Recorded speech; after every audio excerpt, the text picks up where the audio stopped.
أعوذ بالله من الشيطان الرجيم. بسم الله الرحمن الرحيم. فما أوتيتم من شيء فمتاع الحياة الدنيا وما عند الله خير وأبقى للذين آمنوا وعلى ربهم يتوكلون. والذين يجتنبون كبائر الإثم والفواحش وإذا ما غضبوا هم يغفرون. والذين استجابوا لربهم وأقاموا الصلاة وأمرهم شورى بينهم ومما رزقناهم ينفقون. والذين إذا أصابهم البغي هم ينتصرون. وجزاء السيئة سيئة مثلها فمن عفا وأصلح فأجره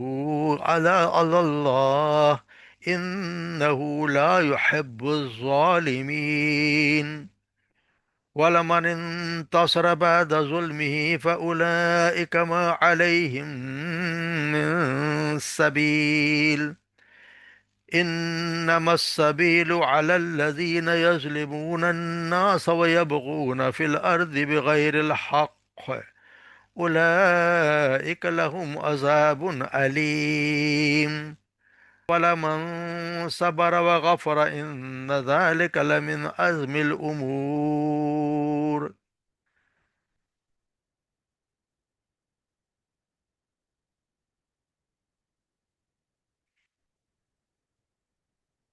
فما اوتی تم، بس جو بھی اوتی تم دی گئی تمہیں، من شیئن کوئی بھی چیز، فمتاع الحیات دنیا تو وہ زندگی دنیا کی زندگی کا ساز و سامان ہے، وما عند اللہ اور جو کچھ اللہ کے پاس ہے، خیر وہ بہتر ہے، وہ ابقا اور ہمیشہ باقی رہنے والا ہے، للذین آمنوا اور ان لوگوں کے لیے ہے جو ایمان لائے، وعلی ربہم یتوکلون اور اپنے رب پر وہ توکل کرتے ہیں، والذین وہ لوگ یجتنبون الکبائر جو اجتناب کرتے ہیں، بچتے رہتے ہیں، کبائر الاسم بڑے بڑے گناہوں سے، والفواحش اور اور فحاشی سے، وَإِذَا وَمَا غَضِبُوا اور جب وہ غصے میں ہوتے ہیں یا جب غصہ آتا ہم یغفرون تو وہ معاف کر دیتے ہیں، والذین والذین استجابوا لربہم یہ وہ لوگ ہیں جو اپنے رب کی مانتے ہیں، یعنی کہ اس کے بات پر لبیک کہتے ہیں، وہ اقام الصلاۃ اور نماز قائم کرتے ہیں، وہ امرہم شورا بینہم اور ان کے آپس کے معاملات شورا بینہم آپس کے ان کے مشورے سے حل کرتے ہیں، وما مما رزقناہم اور وہ اس میں سے جو رزقناہم ہم نے رزق دیا، ینفقون خرچ کرتے ہیں، والذین اذا اصابہم البغی اور وہ لوگ جو جب پہنچتے ہیں انہیں کوئی بغی، ان کے ساتھ کوئی زیادتی ہوتی ہے، ہم ینتصرون تو وہ اس کا بدلہ لیتے ہیں، وجزاء السیئہ اور جزا برائی کی، سیئۃ جب برائی کی جزا بدلہ، سیئہ سیئاتم مثلیہ اسی کی طرح کا برائی ہے، ومن عفا اور جو کوئی جس نے معاف کر دیا، وَأَصْلَحَ اور اصلاح کر لی، فَأَجْرَهُ پس اس کا اجر علی اللہ تو اس کا اجر اللہ کے پاس ہے، إِنَّهُ لَا يُحِبُّ الظَّالِمِينَ اور اللہ تو اور بے شک وہ نہیں پسند کرتا ظالموں کو، وَلَمَنْ لَمَنِ انتصر بعد ظلم اور جو کوئی بدلہ لے بعد ظلم اس کے ظلم ہونے کے بعد، فَأُولَئِكَ یہی وہ لوگ ہیں، ما علیہم من سبیل نہیں ہے ان پر کوئی سبیل کوئی راستہ، یعنی ان پر کوئی آ، ان پر کوئی کیا ان پہ کوئی ملامت نہیں ہے، ان پہ کوئی ملامت نہیں، انہوں نے جو ظلم کے بعد بدلہ لیا ہے، انما السبیل اصل میں تو رحمت تو ان لوگوں پر ہے، علی الذین یظلمون وہ لوگ جو یظلمون الناس جو ظلم کرتے ہیں لوگوں پر، وہ یبغون فی الارض اور فساد پھیلاتے ہیں سرکشی کرتے ہیں زمین میں، بغیر حق، حق کے بغیر کسی یعنی نہ حق بے یہ فساد پھیلاتے ہیں۔ اولئک لہم عذاب انہی کے لیے، یہی وہ لوگ ہیں جن کے لیے ہے دردناک عذاب۔ وَلَمَنْ صبر، اور جس نے صبر کیا، وغفر، اور جس نے معاف کر دیا، ان ذالک، تو بے شک یہ لمن عزم تو یہ بہت بڑے کاموں میں سے ایک بہت بڑے عزم والا کام ہے۔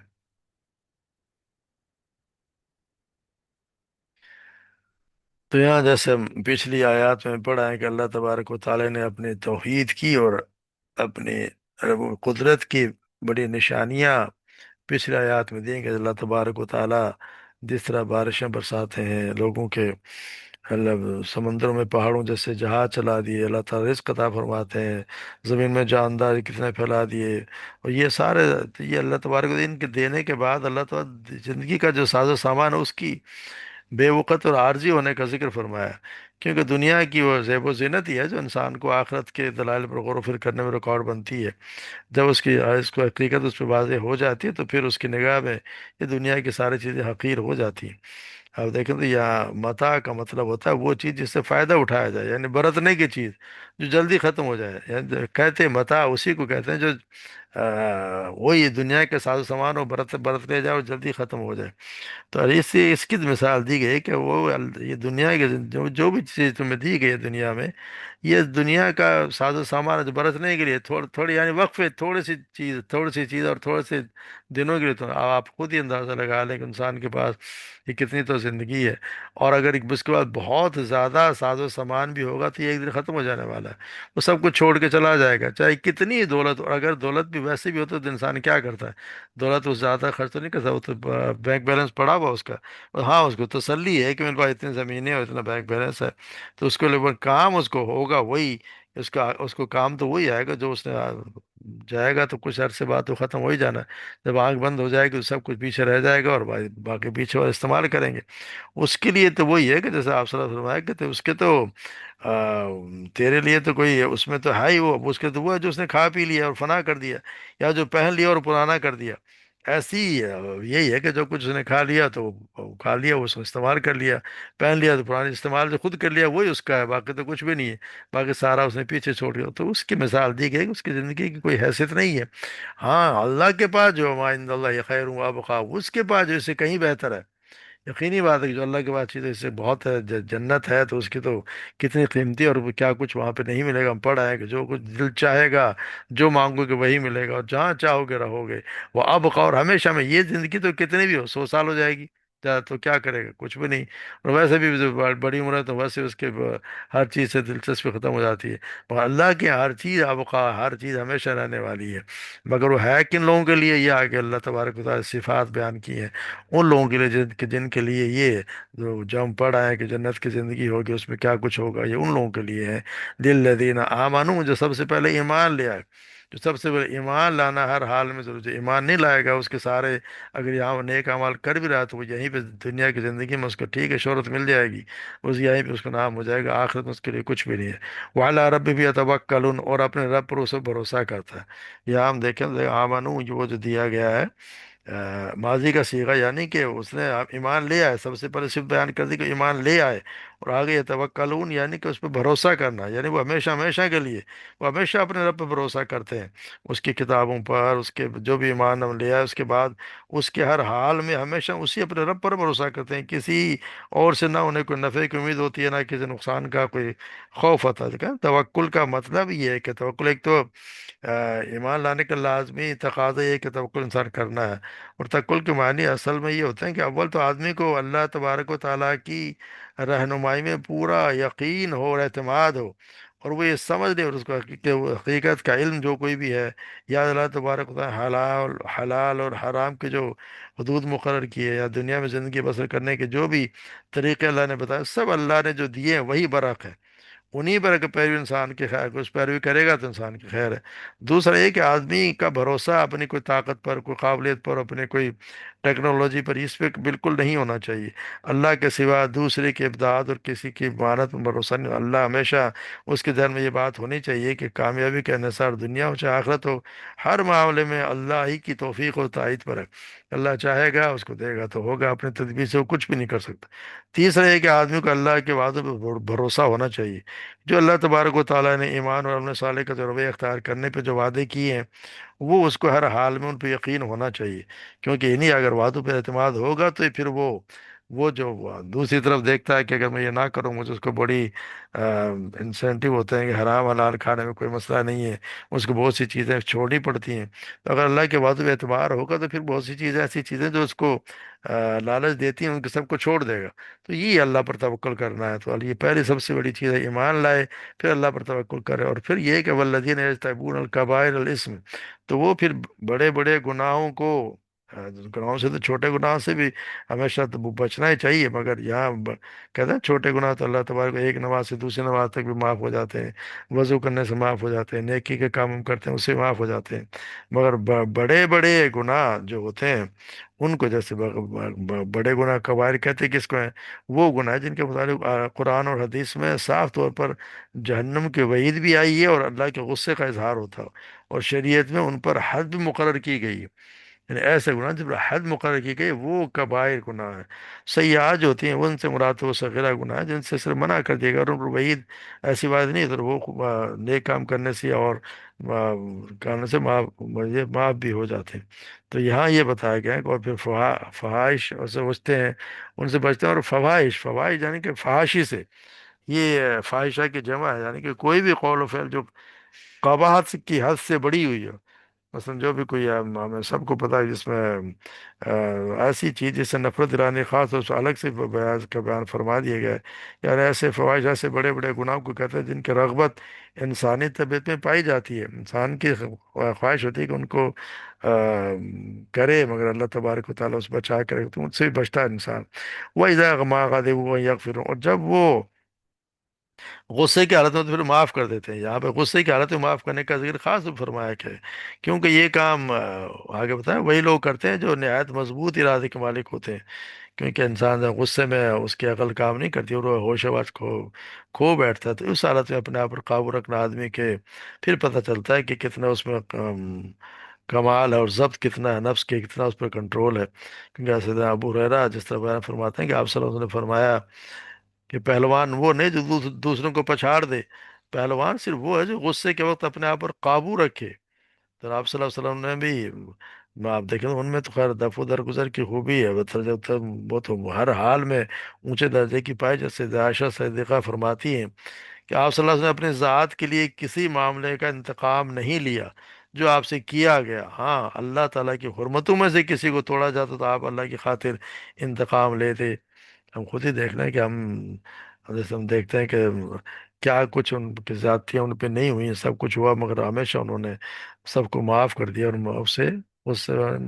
معاف کرنے سے ہی آپ صلی اللہ نے ہمیشہ کام لیا۔ اور پھر والذین استجابوا لربہم، اور جب بھی اللہ تبارک و تعالیٰ کی جب اللہ تبارک و تعالیٰ کے احکامات پہ یعنی انہوں نے لبیک کہا، یعنی جب بھی جو بھی اللہ تبارک و تعالیٰ نے حکم دیا اس کو وہ مانتے ہیں، وہ والذین استجابوا مانتے ہیں رب اپنے رب کی حکم مانتے ہیں، وقام اور پھر نماز بھی قائم کرتے ہیں، یعنی جو بھی اللہ تبارک و تعالیٰ نے حکم دیا ہے یہ ضروری ہے کہ جیسے وہ اگر اس میں مانیں گے تو ہر چیز کا ہوگا، اس پہ انسان اللہ تبارک و تعالیٰ کی مان کے چلے گا، اور دوسرے کو مانیں گے تو امن و امان بھی قائم ہوگا، اور ہر چیز جو اللہ کے مانے گا تو اس کے خود کے معاملات بھی ٹھیک رہیں گے، اور دوسروں کے ساتھ وہ زیادتی نہیں کرے گا، ہر چیز جو اللہ نے جو حکم دیا ہے اس پہ ہر حال میں اس سے ماننا ہے، پھر وہ اس نے اپنی عقل سے استعمال نہیں کرنے کہ میں نے کہا جو اللہ کا حکم آ گیا اس کے وہ انسان سوچ نہیں سکتا کہ یہ میرے لیے ٹھیک نہیں ہو، یقیناً جو اللہ کا حکم ہے وہ ہر حال میں اس کے لیے خیر ہے۔ اور پھر نماز قائم کرتے ہیں، یعنی یہ ضروری ہے، یعنی چاروں صاحب میں سب سے پہلے ذکر فرمایا نماز کا، سب سے پہلے یہ کام کرنے کے بعد ان سے بچنے کے بعد سب سے پہلے جو کام عملی طور پہ کرنا ہے وہ ہے نماز قائم کرنا، یا نماز کا ہر حال میں، کیونکہ وہ انسان قبول کرنے کے بعد سب سے پہلا جو سب سے اہم فریضہ تو نماز ہی ہے، جو سب سے پہلے مسلمان اور کافر کے درمیان فرق ظاہر کر دیتی، امتیاز ہو جاتا، پتہ چل جاتا ہے کہ اذان ہوئی تو کون نماز پہ جا رہا اور کون نہیں جا رہا۔ اصل میں تو ہمارے یہاں پہ اس کی فکر اب تو پتہ نہیں چلتا کہ کون دفتر میں کرسچن بیٹھا ہے کون مسلمان، مگر ہونا یہی چاہیے کہ جب اذان ہو تو فوراً پتہ چل جائے کہ یہ مسلمان، اور جو نماز نہیں پڑھتا وہ مسلمان نہیں ہے، ایسا ہی ہوتا ہے، ہونا تو چاہیے۔ اور اللہ تبارک و تعالیٰ ہم سب کو توفیق عطا فرمائے۔ وَأَمْرُهُمْ شُورَى بین، اور ان کے معاملات ہمیشہ جو ہے وہ مشورے سے، آپس میں مشورہ کرنا ہے۔ نماز قائم کریں ان کے آپس میں مشورہ کرنا ہے، اور جو کچھ دیا گیا پھر مشورہ کرنا یہ ضروری ہے، کیونکہ یہ ہے مشورہ۔ ویسے تو شورا کے مشورہ یا شورا اسی لیے کہتے ہیں کہ بہت سے لوگوں کے رائے حاصل کرنے کا نام ہے۔ ہمیشہ انسان کو اپنے معاملات کے علاوہ جو بھی ہے، دوسرے لوگوں کے معاملات جس میں شامل ہو جائیں، اسے مشورہ کرنا ضروری ہوتا ہے انسان، اور اس سے یہ پتہ چلتا ہے کہ انسان اپنے آپ کو عقل کل نہیں سمجھتا، اور ہر نیچے یہ نہیں سوچتا کہ میں سب سے بڑا ہوں اور سب سے میری عقل زیادہ کام کرتی ہے۔ فرعون والا کام نہ کریں، جیسے فرعون نے کہا تھا کہ میں تو تمہیں وہی رائے دے رہا ہوں جو خود رائے رکھتا ہوں، اور میں تمہیں بھلائی کا راستہ ہی بتا رہا ہوں۔ کیونکہ یہ رویہ کوئی متکبر شخص اختیار کر سکتا ہے، دوسروں کو ان کی رائے کوئی وزن نہ دے۔ تو مشورے سے انسان کا یہ ہوتا ہے کہ بچ جاتا ہے، اور کیا بھئی یقینی بات ہے، تو مشورہ کریں کہ کوئی بہت اچھا مشورہ بھی دے دیتا ہے، تو پھر انسان ایک تو دوسروں کے معاملات میں اکیلا مشورہ کرنے سے بچ جاتا ہے۔ اس یہ بھی خوف ہوتا ہے کہ میں اکیلا مشورہ کر رہا ہوں، اکیلا اگر میں کام کروں گا تو اس سے غلط کر بیٹھوں گا، غلط کروں گا تو ساری ذمہ داری اسی پہ ہوگی۔ مگر مشورہ کرنا ہر حال میں، چاہے گھر کا معاملہ ہو، چاہے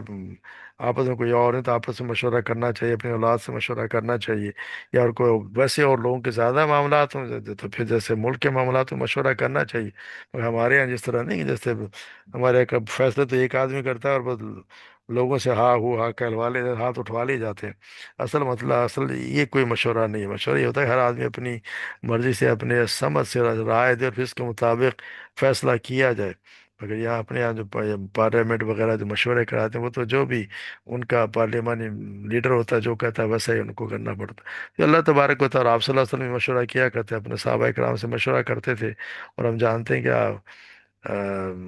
جنگ احد کے زمانے میں اس وقت تو آپ صلی اللہ علیہ وسلم کی تو خواہش تھی کہ ہم مدینہ منورہ میں رہ کے حفاظت کریں، مگر بہت سے وہ لوگ جو جنگ بدر میں جا نہیں سکے تھے، ان کی یہ خواہش تھی کہ ہم جا کے آگے لا کے لڑیں، اور پھر آپ صلی اللہ علیہ وسلم ان کے مشورے پہ ہی پھر آگے جا کے آپ اس پہ، یعنی کہ آپ مشورہ کیا کرتے تھے ہر معاملات میں۔ خلفاء راشدین یعنی کہ جو بڑے بڑے صحابہ کرام تھے، ان سے مشورے کیا کرتے تھے، اور پھر جو مشورہ ہو جاتا اس پہ پھر ثابت قدم رہا کرتے تھے۔ اور پھر یہ تیسری مثال، ہمیں میاں رضا خنا ہوئی فیقون، وہ جو ہم نے دیا اس پہ خرچ کرتے ہیں، یعنی جو ہم نے دیا ہے اس میں سے وہ لوگ خرچ بھی کرتے ہیں۔ تو خرچ کرنے کی یعنی کہ یہ اس میں تین ہے، اس کے مطلب تین آپ سمجھ سکتے ہیں کہ یعنی کہ جو رزق حلال ہم نے انہیں دیا ہے اسی میں سے خرچ کرتے ہیں، اپنے اخراجات پورے کرنے کے لیے کوئی حرام مال ہاتھ نہیں دیتے، یعنی وہ رزق حلال ہی کماتے ہیں، اس میں سے خرچ کرتے ہیں۔ دوسری یہ کہ ہمارے دیے ہوئے رزق پر کوئی وہ سانپ بن کے نہیں بیٹھ جاتے کہ اس کو گن گن کے رکھتے ہوں، اس کو خرچ کرتے ہیں۔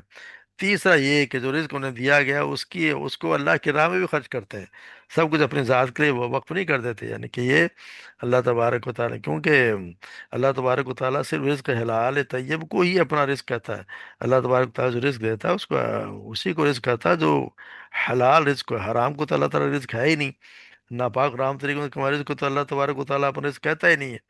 تو اس لیے اس کا یہ ہے کہ اللہ تبارک و تعالیٰ جو رزق بھی انسان کو دیتا ہے وہ خرچ کرنے کے لیے دیتا ہے، اس کو جمع کرنے کے لیے، سینس سینس کے رکھنے کے لیے نہیں کہ اس پر، اور تیسرے یہ ہے کہ اس کے خرچ کرنے سے مراد قرآن مجید میں محض اپنی ذات پر اپنے ضروریات پر خرچ کر دینا نہیں ہے، بلکہ اس کے مفہوم میں انفاق فی سبیل اللہ بھی شامل ہے، اللہ کی راہ میں بھی خرچ کرنا اسی میں سے۔ تو یہ ان لوگوں کی صفات ہیں جو جنت میں جانے والے ہیں۔ اور پھر یہ کہ والذین اذا اصابہم البغی هم ینتصرون، جب ان پر کوئی زیادتی کی جاتی ہے، جب بھی ان پر کوئی زیادتی واقع ہوتی ہے وہ بدلہ لیتے ہیں، یعنی یہ ان کا یہ ہے کہ بھیا پہلے ہم یہ کوئی یہاں پہ یہ سوال کرتے تھے، پہلے تو کہا گیا تھا غصے کو معاف کر دیں، اور یہاں انتقام کو ان کی خوبی قرار دیا گیا، تو اس کا کیا دونوں میں کس طرح آپ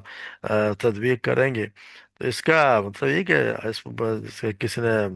آ، حکمت بن بشیر ان کی صحیح روایت وہ بتاتے ہیں کہ مومن یہ بات ناپسند کرتے ہیں کہ ذلت قبول کریں، مگر جب قدرت پاتے ہیں تو معاف کر دیتے ہیں۔ یعنی کہ خلاصہ یہ ہے کہ جب اگر آدمی معاف کرنے سے مجرم کے جرم سے باز آنے کا باعث ہو تو عفو اس کو معاف کر دینا بہتر ہے، لیکن معاف کرنے سے سرکشی میں اور جرم پر جرت کے میں اضافہ ہو تو پھر انتقام لینا چاہیے۔ اور پھر کہتے ہیں جیسے کسی شاعر نے یہ بھی کہا ہے، جیسے تم کسی معزز آدمی کی عزت کرو گے تو وہ اس کے مالک بن جاؤ گے، اور اگر تم کسی کمینے کی عزت کرو گے تو وہ سرکش ہو جائے گا۔ تو ابن کثیر فرماتے ہیں کہ ان میں سے وہ شخص کے انتقام لینے کی قوت ہوتی ہے جو ان پر ظلم و زیادتی کرے، نہ وہ عاجز ہوتے ہیں نہ ذلیل، بلکہ جب سرکشی کرے اسے انتقام کی قدرت رکھتے ہیں، اس کے باوجود جب قابو پا لیتے ہیں تو معاف کر دیتے ہیں۔ جیسے ہے نا، جیسے یوسف مثالیں اگر آپ دیکھیں، یوسف علیہ السلام کی آپ مثال دیکھیں، جب ان کو قدرت حاصل تھی اپنے بھائیوں سے وہ انتقام لے سکتے تھے، مگر وہ صاف کر دیا، لا تصریب علیکم اليوم، چلو کوئی تم پر کوئی نہیں ہے، تم پر کوئی مواخذہ نہیں ہے۔ اگر آپ صلی اللہ علیہ وسلم کو دیکھیں، جب مکہ فتح کیا تو آپ اتنے کہتے ہیں کہ جب مکہ میں داخل ہوئے تو آپ کا سر مبارک اتنا جھکا ہوا تھا کہ ان اتنا کہ اونٹنے کی، یعنی آپ کے جو جین اس سے شاید ان کا سر، اتنی گردن نیچے جھکی ہوئی تھی۔ اور جب سب لوگوں نے کہا کہ، اور آپ نے پوچھا کہ تمہارے ساتھ میں کیا معاملہ کروں گا، ان نے کہا کہ آپ کے ساتھ کیا کچھ نہیں ہوا۔ ان میں وہ لوگ بھی شامل تھے جو آپ صلی اللہ علیہ وسلم پہ کیا وہ نماز پڑھتے اوجڑی بھی ڈال دیتے تھے، گندگی بھی ڈال دیتے تھے، اتنا تنگ کیا کہ مکہ سے اپنے گھر سے نکال بھی دیا۔ اور اتنا ان لوگوں نے تنگ کیا کہ آپ صلی اللہ علیہ وسلم کے چچا کو شہید بھی کر دیا۔ شہید ہی نہیں کر دیا بلکہ ان کو چاک کر کے اور ان کا کلیجہ بھی چبایا گیا، اور ان کو اتنی اذیتیں دی گئیں، وہ سب لوگ شامل تھے ان میں۔ مگر آپ نے کیا کیا؟ آپ نے یہ کہا، لا تصریب علیکم، لا تصریب علیکم یا آپ پر لا تصریب علیکم اليوم، آج تم پر کوئی نہیں ہے، کوئی مواخذہ نہیں ہے۔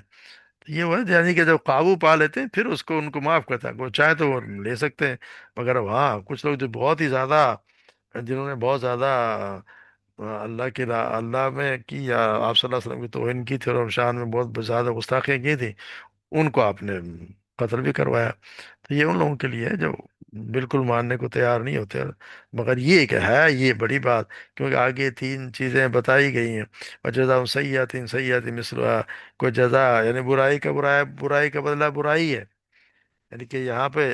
یعنی کہ یہ بدلہ ہے، یہ عدل ہے۔ اگر آپ نے، یعنی جس نے آپ کے ساتھ کوئی برائی کیا، آپ اس کو ویسا ہی کریں، یا برائی کے بدلے کو یہاں پہ برائی کہا گیا، حالانکہ برائی تو نہیں ہے، یہ تو برائی تو نہیں ہے، یہ برائی کا بدلہ برائی ہے، یہ برائی تو نہیں، دونوں کو صورت ایک ہونے سے بدلے پر بھی سیئات کا لفظ بولا گیا ہے۔ تو پھر یہ پابندی کا انتقام ذاتی کے عین برابر ہو تو اس سے زیادہ نہ ہو، کیونکہ اب آپ کتنا ہی آپ کو ذاتی کہ تو اتنی ذاتی کرو جو اس کے برابر ہو۔ اب اگر بدلہ لو تو اتنا ہی بدلہ لو جتنی تمہیں تکلیف دی گئی ہے۔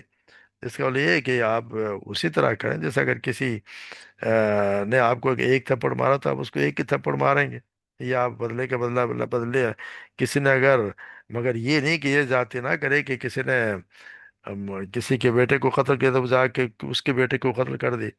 ایسا تو نہیں ہونا چاہیے۔ پھر یہاں یہ بتایا گیا ہے کہ وہ بدلہ جزا سیئات مثل ہے، اس کے برابر کا بدلہ لیا جا سکتا ہے، مگر آگے جو بتاؤ منافع، جو کوئی معاف کر دے وصلہ اور اجر، اور تو پھر اس کا بدلہ اللہ کیا ہے، یعنی یہ احسان ہے، درجہ احسان یہ رکھتا ہے کہ اس کے ساتھ زیادتی کی گئی مگر اس نے پھر اس کو معاف کر دیا۔ یہ ظاہر ہے کہ انتقام لیتے ہوئے تو یہ ذاتی سے ذرہ برا اضافہ نہ ہونے کی دنیا میں تو بڑا مشکل کام ہے، بہت مشکل ہے کہ آخرت میں پھر بھی یہ آپ عفو اصلاح کی طرف توجہ دلاتے، اس کا اجر اپنے ذمہ اللہ تبارک و تعالیٰ نے لے لیا، یا واجرہ ہوا اللہ، تو اس کا اجر اللہ پر ہے۔ یعنی اجر کی کتنی عظمت بیان کی، کسی بھی کتنی عظمت بیان کر دی گئی۔ جیسا ابو ہریرہ بیان کرتے ہیں کہ آپ صدقہ کسی مال میں کمی نہیں کرتا، اور اللہ تبارک و تعالیٰ معاف کر دینے کی وجہ سے بندے کی عزت میں اضافہ ہی کرتا ہے، اور جو بھی اللہ تعالیٰ کی خاطر نیچا ہوتا ہے تو اللہ تبارک و تعالیٰ اسے اونچا کر دیتے ہیں۔ جو کسی کو معاف کرتا ہے تو اس کی عزت میں کمی نہیں آتی، اس کو اللہ تبارک و تعالیٰ اس کی عزت میں اضافہ ہی کرتے ہیں۔ تو یہاں بتایا گیا ہے کہ ہاں لے سکتے ہو، مگر اگر اس کو معاف کر دو تو یہ تمہارے حق میں زیادہ بہتر ہے، کیونکہ اللہ تبارک اس کا بدلہ اللہ دے گا، واجرہ اللہ، اس کا بدلہ اللہ تو جو دے گا اپنے حساب سے دے گا۔ اگر اس سے جتنا بڑا انسان ہوتا ہے تو اللہ تبارک و تعالیٰ تو خیر کسی سے کوئی تصور بھی نہیں ہے کہ اللہ تبارک و تعالیٰ جو اجر دے گا وہ کیا کچھ ہوگا۔ پھر نہ لا يحب الظالمین، اللہ تبارک و تعالیٰ اگر تم ظلم کرو گے، یعنی یہ ظلم ہے کہ آپ نے کسی سزا آپ کے ساتھ زیادتی کی کہ آپ اس سے زیادہ زیادتی کریں۔ جیسا میں نے آپ کو بتایا کہ اگر کسی نے آپ کے بیٹے کو کسی نوز اللہ اللہ نہ کرے قتل کر دیا تو آپ جا کے اس کی ساری اولاد کو قتل کر دیا، اس کے بیٹے کو قتل کر دیا، زیادتی ہے۔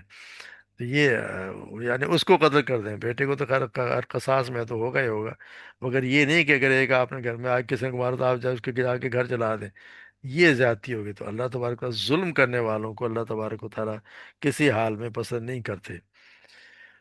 پھر وَلَمَن انتَصَرَ بَعْدَ ظُلْمِهِ فَأُولَٰئِكَ مَا عَلَيْهِم مِّن سَبِيلٍ۔ تو یہ بتایا، اور وہ لوگ جو اپنے ظلم ہونے کے بعد اگر وہ بدلہ لیں تو ان پر ملامت نہیں ہے، پھر ان کو آپ کو یہ ان کو کوئی آپ ملامت نہیں کر سکتے کہ ان کو سے یہ کیوں کیا، انہوں نے ایسا کام کیوں کیا، ان پر کوئی ایسا ہے کہ ان پر کوئی راستہ، مطلب یہ ہے کہ ان پر کوئی مواخذہ نہیں ہے، کیونکہ اس نے اپنا حق لیا ہے، کوئی زیادتی تو نہیں کی، بشرطیکہ کہ اتنا ہی بدلہ لے جتنا اس پر ظلم ہوا ہے۔ تو اس کو آگے ڈالے گا اس پہ، ہاں ان لوگوں پہ انما السبیل علی الذین یظلمون، جو لوگوں پر ظلم کرتے ہیں، ان پہ اگر آپ کرتے ہیں، ان پہ آپ بدلہ لیتے ہیں تو وہ ان کے ساتھ ہونا بھی چاہیے۔ وہ یبغون فی الارض بغیر، جو زمین میں فساد پھیلاتے ہیں ان کے ساتھ ہونا چاہیے، کہ ان کو ٹھیک کرنا چاہیے۔ یعنی کہ یہ نہیں کہ مواخذہ و ملامت ان لوگوں نے جو ظلم کی ابتدا کرتے ہیں، ان لوگوں کے جان و مال اور عزت و آبرو کی دسترازی کرتے ہیں، اور بدلہ اگر بدلہ لیں تو بدلہ لینے کی حد سے بڑھ جاتے ہیں، اس طرح پھر وہ زمین میں سرکشی اور تکبر سے فساد پھیلاتے ہیں، جس کا انہیں کوئی حق بھی نہیں ہے۔ تو ان لوگوں کے ساتھ سخت سخت رویہ ہونا چاہیے، پھر ان کے لیے پھر کیونکہ یہاں بھی ان کے لیے سخت رویہ ہونا چاہیے، اور اللہ تبارک و تعالیٰ کے یہاں بھی اولئک لہم عذاب علیم، اللہ تبارک و تعالیٰ کے پاس بھی ان کو عذاب علیم، دردناک عذاب ہے۔ ایسے نہیں کہ ویسے چھوڑ دیے جائیں گے، یہاں اللہ تبارک و تعالیٰ کا ہم ان انسانوں کو ان سے بدلہ لینا چاہیے، اور وہاں پہ اللہ تبارک و تعالیٰ ان سے خود ہی بدلہ لیں، کیونکہ جیسے کسی شخص کو دوسرے کا انتقام لیتے وقت خود ظالم نہیں بننا چاہیے، مطلب اتنا بدلہ لے لے ظالم نہ بنے۔ پھر آپ مگر یہ کہ اللہ تبارک و تعالیٰ یہ کرے گا کون، یہ ہوگا کون، وَلَمَنْ صَبَرَ وَغَفَرَ إِنَّ ذَلِكَ لَمِنْ عَزْمِ الْأُمُورِ، جس نے صبر کیا اور معاف کر دیا، مگر یہ کام ہے کون، البتہ ہمت والے کاموں میں سے ہے۔ یعنی اس کا عزم کا مطلب یہ کہ کسی کام کا پختہ ارادہ کر لینا، اسے اپنے آپ پر واجب کر لینا کہ میں یہ کام ضرور کروں گا، تو اس کا مطلب ہے کہ یعنی یہ کام ان امور میں سے ہیں جن کا بڑی ہمت سے عزم کیا جاتا ہے، یعنی جو شخص صبر کرے اور معاف کر دے، اور جب کہ معاف کرنے میں ظلم اور سرکشی کا حوصلہ افزائی نہ ہو، تو بڑی ہمت کا کام ہے، جو ہر عقل مند کو اپنے اوپر واجب کر لینا چاہیے۔ یہ ہمت سب کو دکھانی چاہیے کہ وہ ایسا کرے، اور اللہ تبارک و تعالیٰ تاکہ پھر اللہ تبارک و تعالیٰ کے اجر کا مستحق ہو جائے۔ ہاں کسی کے ساتھ زیادتی نہ کرے، اور معاف کرنے میں ہی بھلائی ہے، اگر معاف کر دے تو اگلا بھی کہتا ہے اگر معاف کر دو گے تو اللہ تبارک و تعالیٰ تمہارا جو دشمن ہے وہ بھی جگری دوست بن جائے گا۔ اللہ تبارک و تعالیٰ ہمیں سمجھ عطا فرمانے کی سمجھ عطا فرمائے، اور ہمیں ان اوصاف سے جو اللہ تبارک و تعالیٰ نے صفات بتائی ہیں ان سے مستفید ہونے کہ اللہ تبارک و تعالیٰ ہمیں توفیق دے، اور ہمیں اللہ تبارک و تعالیٰ ویسا ہی بنا دیں جو اللہ تبارک و تعالیٰ ہم سے چاہتے ہیں، یعنی جو ایمان لے آئے، اللہ پر توکل کرے، اور اچھے برائیوں سے بچتا رہے، فحاشی سے بچے، اور وہ اتنا ہے کسی کے ساتھ زیادتی نہ کرے بلکہ نرمی کا رویہ اختیار کرے، اور معاف کرنے کی عادت انسان میں ہونی چاہیے، معاف کرنے کو اپنا شیوا بنا لینا چاہیے۔ اللہ تبارک و تعالیٰ سب پہ رحم فرمائے۔ وما علینا الا البلاغ۔